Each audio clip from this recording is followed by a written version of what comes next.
Hey guys, here, and I wanted to bring you a quick little video about a game I am really excited for.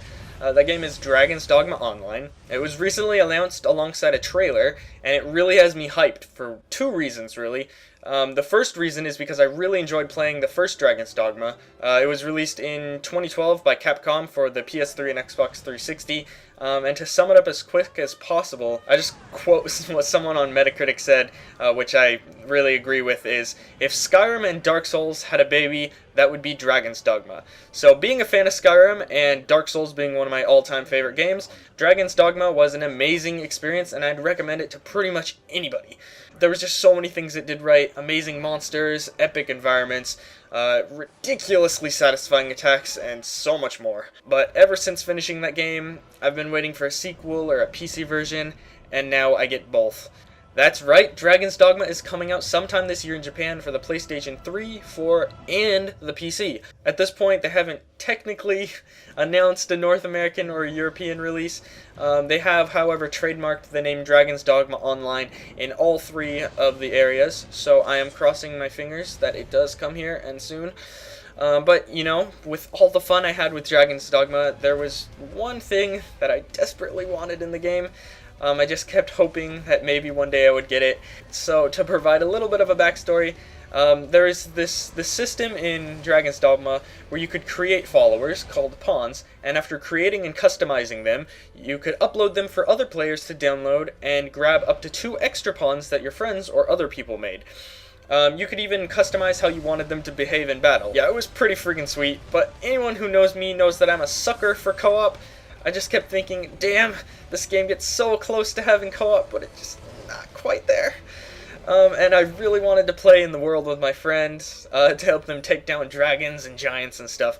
That sounded really fun. And as you probably gathered from the title of the game, Dragon's Dogma Online, co-op is in there, like, a lot. So instead of just single-player games with semi-player created content, it's actually going to be a full co-op game. Of course, you're going to be able to play it the same as the old game using AI pawns, but playing with other people opens up a whole nother aspect of gameplay, with tactical team attacks finally being a thing. How the system is going to work exactly is that you'll go to cities, and while you're there, you'll be able to meet up with like 100 other players, and you can talk and trade, and then once you're there, you can set up an expedition party. The normal size is 4 players, but some larger battles are said to use teams of up to 8 players. So you can team up with friends or strangers. There's going to be a nice matchmaking system in there, and then you can go set off to do quests or just pound on some monsters.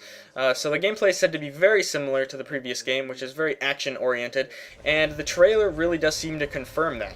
Anyone who's played the original Dragon's Dogma knows that the game world was huge, and Dragon's Dogma Online is said to be around the same size, but only initially. Over time, they plan to release new updates called Seasons. These will expand the main story and the map, eventually tripling the size of the map. So that's going to be pretty ridiculous. In the original Dragon's Dogma, there was 3 types of classes, with 3 classes in each type. So there is a total of 9 different classes. The class system in Dragon's Dogma Online doesn't seem to be quite so advanced right now, with only 4 confirmed classes so far. Those are the Fighter, Hunter, Priest, and Shield Sage. They're working on adding new classes, but which ones those are is unknown, as is how or if you can switch between them. The devs have said that they are making sure to incorporate class dynamics, meaning that you will have to find different classes to make a well-rounded party. But one of the most controversial subjects, and certainly the point that troubles me the most, is the model that they're going with here. Dragon's Dogma Online is going to be a free-to-play game. Many fans of the original are upset by this, wishing that they had stuck with the more typical upfront payment model. Capcom actually thought about making a subscription-based title, but instead ended up on free-to-play, as it will allow more players to try out the game. Of course, most people's big problem with free-to-play games is the way that they handle microtransactions. A lot of games have paywalls or unfair advantages for paying players, but I don't really know how Capcom tends to handle free-to-play, so I'm not sure exactly how that's going to turn out. I know that it is possible to do free-to-play well. Other games have done it, and I'm really hoping it is done well, as this could be a game that I could spend a lot of time in if it's done right. Like I said, I'm really excited for this game. So excited, in fact, that I've been digging through some screenshots and pictures, trying to translate all the Japanese text and see if I can pull out anything interesting from it. I'm not really that good at Japanese, so it's taking me a really long time, and a lot of it's useless, but I'm just starting to find some cool information. So if I can find enough information to make a whole video about it, I'll make an analysis video of some screenshots in the trailer and stuff and post it here. So check back in a few days for that. Anyways, guys, tell me what you think about Dragon's Dogma.